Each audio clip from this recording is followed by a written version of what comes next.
কিসের এত অহংকার, কিসের এত দাপট? কি নিয়ে আপনি দাপট করেন? এই শরীর নিয়ে? এই শরীর আপনার?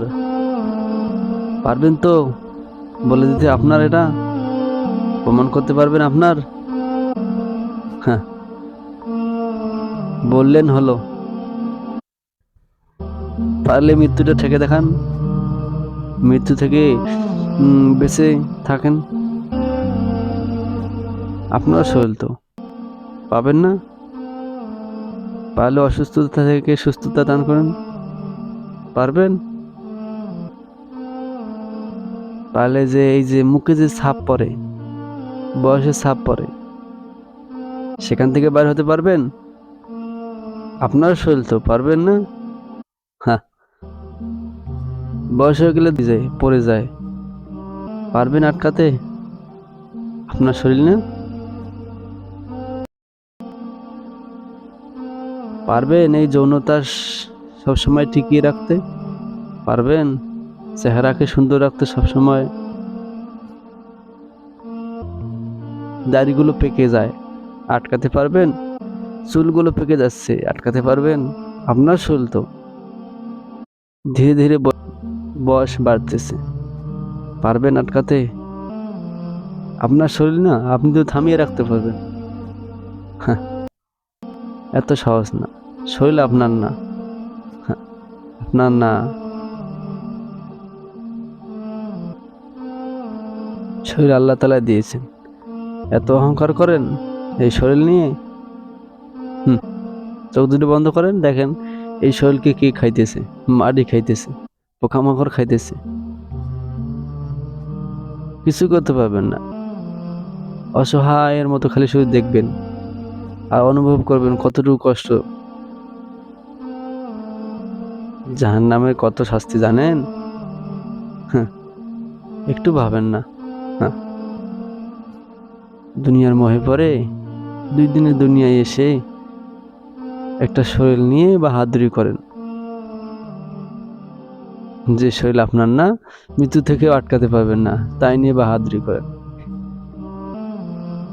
আরে, আজকে বেঁচে আছি, কালকে না থাকতে পারে। এখন যে ঘন্টা পা দিয়েছি, তারপরে ঘন্টা যে বাঁচবো, এটা কোনো গ্যারান্টি আছে আমার? নাই। তবু এত বাহাদুরি কিসের না আমাদের? কিসের বাহাদুরি করি আমরা? এত অহংকার কিসের করি?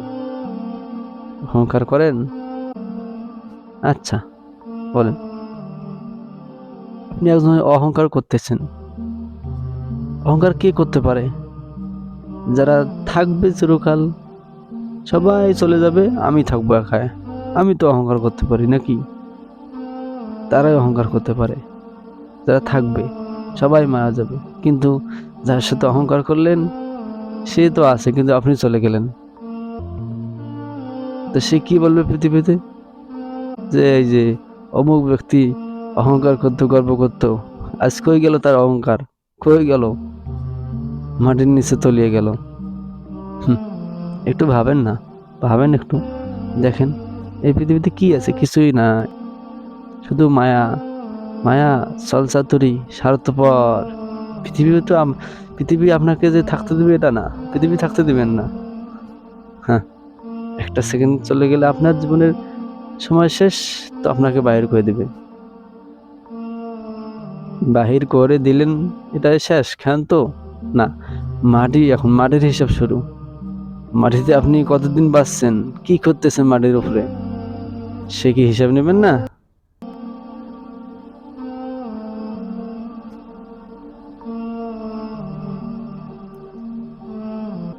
এই মাটির উপরে থেকে অনেক অহংকার করতেছি, মাটির উপর থেকে অনেক খারাপ কাজ করতেছি, মাটির উপর থেকেই অনেক কিছু করতেছি, কিন্তু আমরা অন্যায়, অত্যাচার, জুলুম, দাপট এই মাটির উপর থেকেই করতেছি।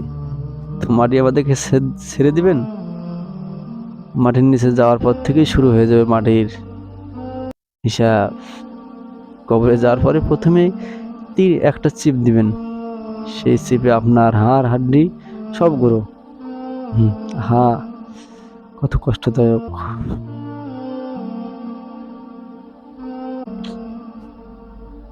26 ঘর, আলো নেই, বাতাস নেই, অন্ধকার একটা ঘরে কিভাবে থাকবো?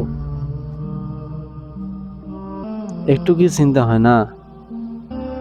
সামান্যটুকু দুনিয়ার ভেতরে অন্ধকার হলে, আলো না থাকলে আমাদের গা শিউরে উঠে যায়, ভয় লাগে, আতঙ্ক লাগে।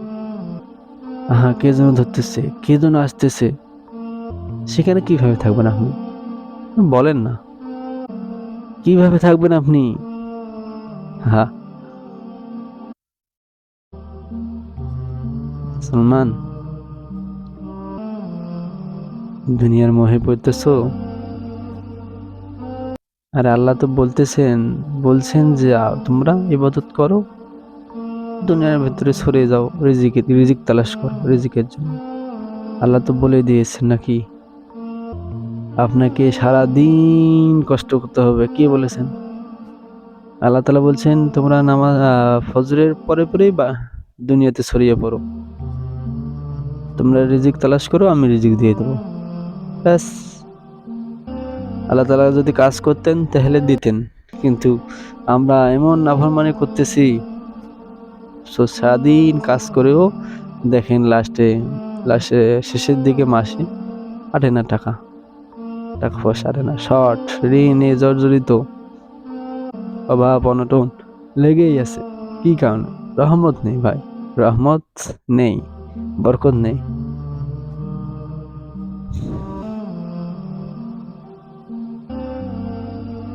কি করবো বলে? আমাদের কথা তো বিশ্বাস করবেন না। করলো কি, এদিক দিয়ে শুনবেন, এদিক দিয়ে বার করে দেবেন। আফসোস লাগে এই জায়গায়।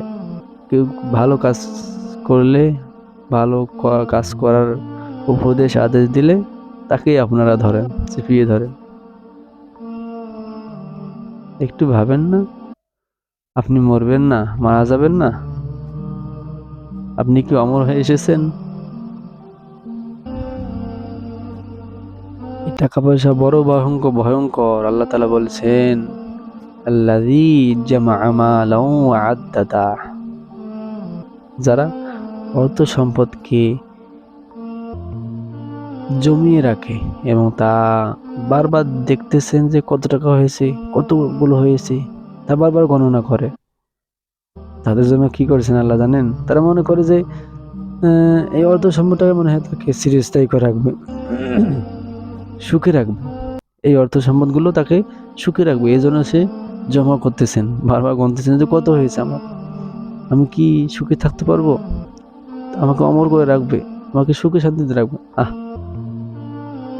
একটু ভাবলেন না আপনার রব যে আছে, এই মুহূর্তে একটা অসুস্থতা দিলে আপনার টাকা কোন দিক দিয়ে চলে যাবে টেরই পাবেন না। তো এদের জন্য আল্লাহ তাআলা একটা নারুল্লাহিল মুকাদা, প্রজ্বলিত অগ্নির ব্যবস্থা করেছেন, হুতামা নামক এক জায়গা একটা। সেখানে শুধু আগুন দাউ দাউ করে জ্বলতেছে, আর সেখানে তারা চিরকাল চিরস্থায়ী থাকবে, তার অন্তর সমূহকে গ্রাস করে ফেলবে।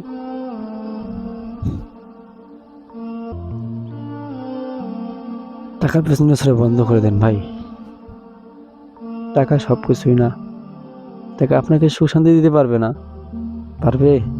যাদের টাকা বেশি তাদের অশান্তি বেশি। যাদের টাকা বেশি তারা অশান্তির মধ্যে আছে বেশি, টেনশনের মধ্যে আছে, পেরেশানির মধ্যে আছে, তাদের ঘুম নেই, ঘুম হারাম হয়ে গেছে, ঘুমাতে পারে না, টেনশন, কি করবে কি না করবে এই নিয়ে টেনশন, শান্তি নেই। তাই আসুন আমরা আল্লাহর পথে ফিরে আসি, আল্লাহ তাআলা ইবাদত করি, আল্লাহকে খুশি করার জন্য আমরা চলি। আল্লাহ তাআলা এমনিতে দিবেন। আল্লাহ তাআলা আমাদের জন্য কিন্তু পৃথিবী তৈরি করেছেন, টাকা ধন সম্পদ সব আমাদের জন্য তৈরি করেছেন।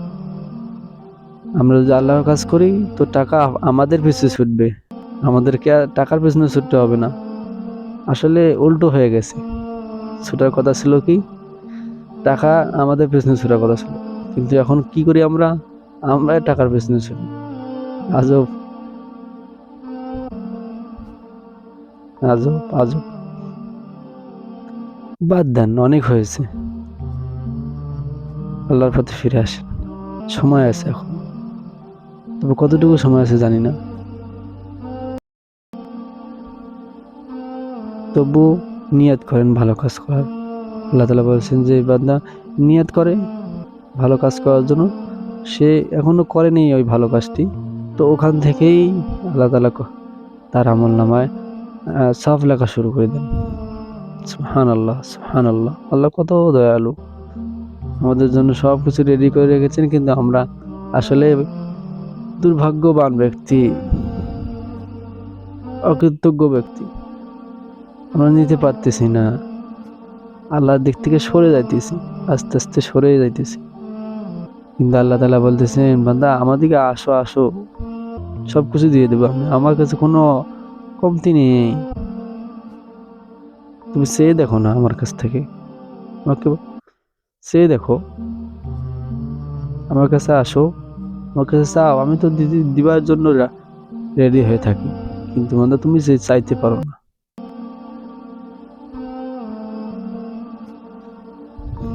তাই ভাই, সবাই আল্লাহর পথে চলি, আল্লাহর কাজ করি, আল্লাহর হুকুম হাকাম মানি। আল্লাহ তাআলা যেন আমাদেরকে কবুল করে নেন, তার প্রতি চলার তৌফিক দান করুন। চিরকাল যেন তার, যতদিন বাঁচবো আল্লাহ তাআলা যেন আমাদেরকে তার পথে চলার তৌফিক দান করেন। সবাই বলে আমিন।